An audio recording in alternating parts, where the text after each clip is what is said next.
What is going on, my broskies? My name is Toadskii, back again, here to bring you guys yet another One Piece Treasure Cruise video, and today we're going to be going ahead and having a look at the brand new Sugo Fest exclusive character that's arrived on Global, being Queen. Lucky enough to pull this character. If you guys haven't seen the Sugo Fest video, I highly advise go ahead and peeping that one out. Yeah, we got pretty lucky.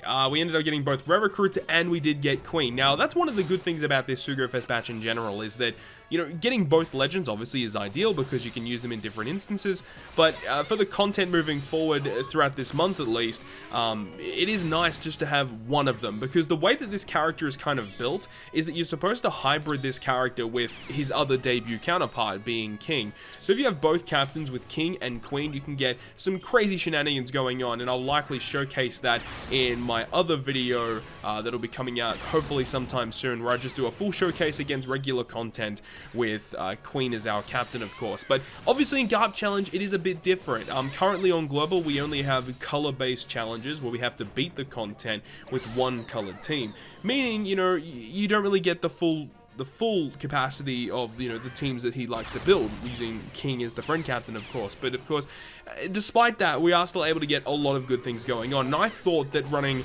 double Queen was going to be pretty finicky and not that good, but after using it, like, it's absolutely crazy. So don't feel too disheartened if you only get, you know, one of them and you can't find a friend captain, because some of the things you can do with just double Queen is awesome, right? Remember, every time Queen launches his special ability, he not only gives you the attack boost, he will also put up a perfect buff. If you hit 3 perfects, you get a chain boundary buff in the next room, but he also will go ahead and give all of your characters -1 cooldown, meaning if you're able to launch your special, especially an orb boosting special, right, meaning that he's automatically going to launch his special in the following room, it just means that if you have double Queen, you're getting -2 cooldown to all of your characters. You have your attack boost for the following turn as well. And the good thing about it is if your Queen currently isn't max special, and it'll still launch, and it actually gives the Queen the cooldown as well. Like, it's absolutely absurd how good it is.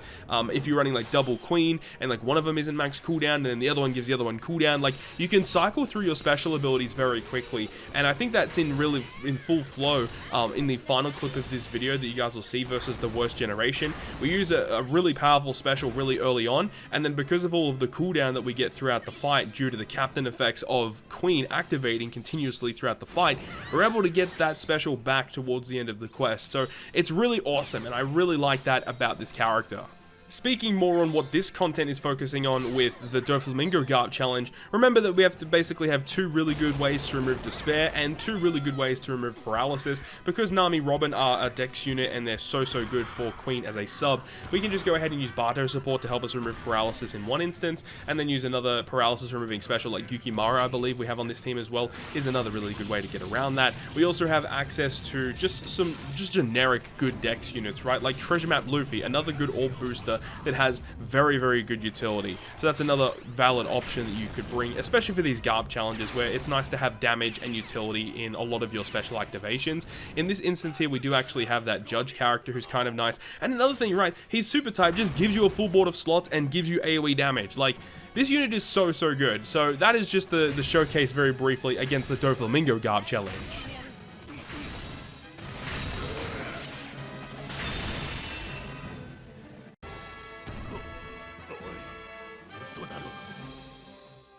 So let's go ahead and kick this up a notch into the Eneru Garp Challenge. With this time around, remember, we need to deal with the stun and the special bind and the fear on the final boss stage. Luckily, Nami and Sanji Treasure Map unit is a perfect unit for that. The only problem with Nami and Sanji is that their orb boost is only for fighter and free spirit characters. So in this instance here, only Corazon, Luffy, and Nami Sanji are the characters receiving this orb boost. And despite the fact that only half of our team received this orb boost, the fact that Queen has a 5x captain, he has a really good special ability providing attack boost. You can potentially get chain boundary with it as well. Like, there's just no issues at all, right?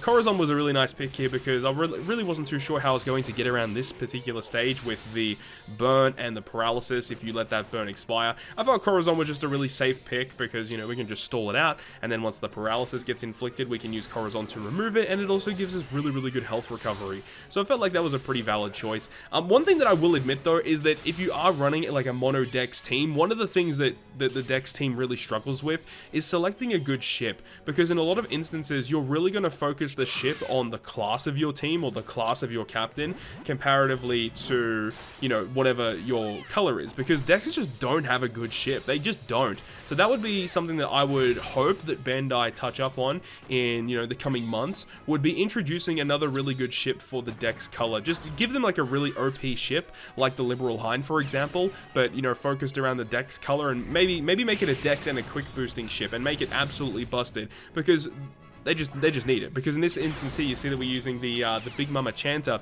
which is a good ship. It boosts Strength, Dex, and Quick, which is nice, but it also will, you know, if you hit 3 perfects, it will give you a higher attack boost.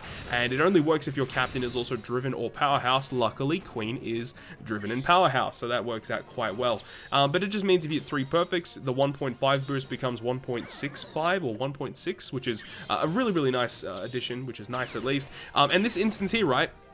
Typically on this stage with Eneru, you'd have to deal with the special reverse, but luckily with Queen, you can just let the 2 captain abilities reduce your cooldowns by 1 turn each, 2 turn total, and that's great. So you don't even have to worry about the special reverse, even though we kind of get through it quite comfortably. It's still nice to see that, you know, if you have to deal with special reverse on a final boss stage, for example, especially if you're running the hybrid of King and Queen together, you can get through it pretty simply, so long as you use an orb boost and an attack boost on the previous stage, or just depending on what captains you have. Remember though, if you are using Queen, he is an attack booster, and he will activate in the following room if you use an orb boosting special. So you want to have an orb boosting special so that that special procs, or his captain ability will proc in that next room. And then with King, it's opposite. You know, King is an orb booster, you want to use an attack booster before moving on to that next room if you want his special ability to activate. Unfortunately, it only activates his captain effect special, I guess, twice per adventure. You can only get that to activate twice, but I can see that if you were continuously able to activate it, it would be obscenely broken.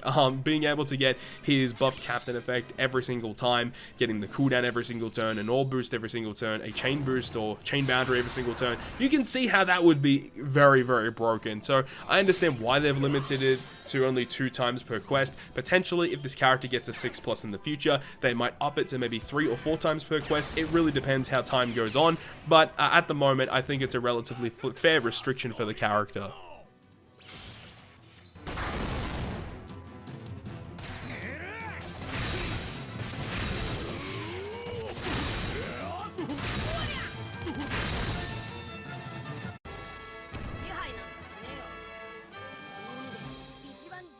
So now we're going to go ahead and talk about the final clip versus the worst generation. So let's just break this down right now. One thing that we have to take into consideration is the captain swap on the final boss stage. Now, because of that, I think that Final Tap Law was a pretty valid option, just due to the fact that he's probably the second best Dex captain at this point. I mean, a lot of people would still think Law might be the best Dex captain, but I mean, after just using some of the stuff I've done with Queen here, I really do love this unit, though I haven't tested it against the Garp challenge, and I must say that Final Tap Law dealt with the Garp challenge very, very comfortably. So that might be something to check out once that actually does come back to global for sure.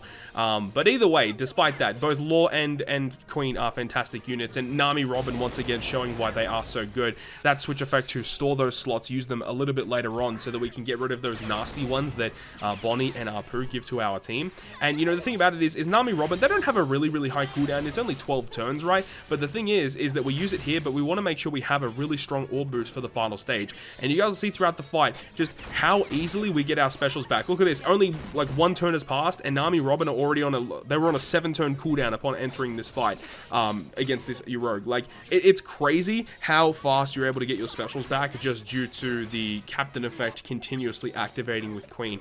And like that's honestly one of the best aspects about this unit. And another really good thing is you know, when you activate the effect of his special, when his special is activated, his captain effect ultimately changes during that turn, so that it will also deal 500 times his attack as AoE damage at the end of the turn. So he basically becomes like a pseudo V1 Kaido every time his special is activated, which is nice because not only can you just use it to kind of cheese content, but you can also use it to get around resilience buffs, for example.